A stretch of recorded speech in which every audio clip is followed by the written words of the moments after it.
Good day. My name is Drew, and I'm a New York State certified addiction recovery coach and recovery peer advocate. Welcome to The Reset, where we discuss recovery and maintaining our sobriety. Today, I want to talk about abstinence versus recovery, but I want to start with a quote by Robert Collier. Success is the sum of small efforts repeated day in and day out. Abstinence primarily refers to the act of not using substances or drinking alcohol, while recovery encompasses a broader process of healing and rebuilding life beyond just stopping using substances or drinking alcohol. Recovery acknowledges the underlying causes of addiction and involves long-term lifestyle changes and addresses mental health issues. The first step towards recovery is accepting that alcohol and drug use interferes with our lives. Then we can take the necessary steps to recover. The recovery process can take time and patience and may affect as many parts of our lives as addiction touches, such as our relationships, finances, or our careers. There are various paths to recovery, and the process differs from person to person. There is an important distinction between being clean and sober, or being abstinent, and being in recovery. See, when an alcoholic is sober from alcohol, or a person from an addiction is clean from all mind or mood altering substances, without attending a mutual health program, therapy, medication management, and or treatment, then they are in a sense white knuckling their sobriety. The underlying causes are not being addressed.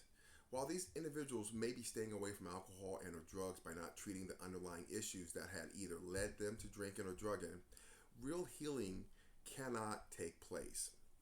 Many clean and sober individuals who are not in recovery will experience a transfer of addictions that could involve a new addiction such as food, sex, shopping, romantic relationships, etc.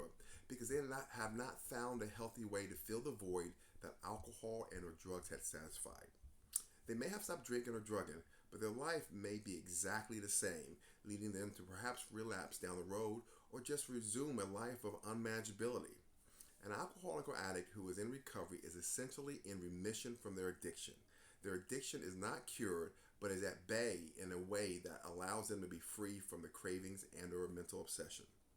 Once in recovery, a person may start to feel some shame, guilt, or regret about the past. See, shame is a negative feeling about yourself. Guilt is a negative feeling about your behavior. And regret is associated with thoughts like, I wish things had gone differently. All of these emotions can be a trigger for drinking or drugging again. Sometimes we mistakenly think that triggers are only people or places, but emotions are also powerful triggers. These are generally uncomfortable, intense feelings. Many of us have used alcohol and or drugs to numb these feelings in the past. If we drink or drug again in an attempt to escape these emotions, it can lead to additional guilt and shame associated with relapse. This can create a dangerous cycle which makes it hard to move forward towards healthier behaviors.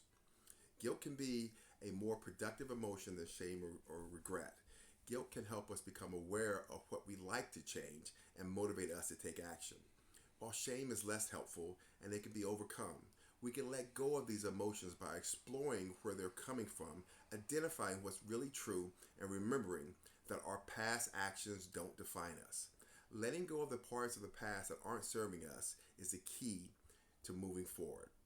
Understand that you have everything you need. Everything is already within you. So stay on mission, stay on task, and stay strong. Thank you for joining me. If I said anything that's helped you, please subscribe, like, and comment. Pass this on to someone else. God bless you and have a blessed day.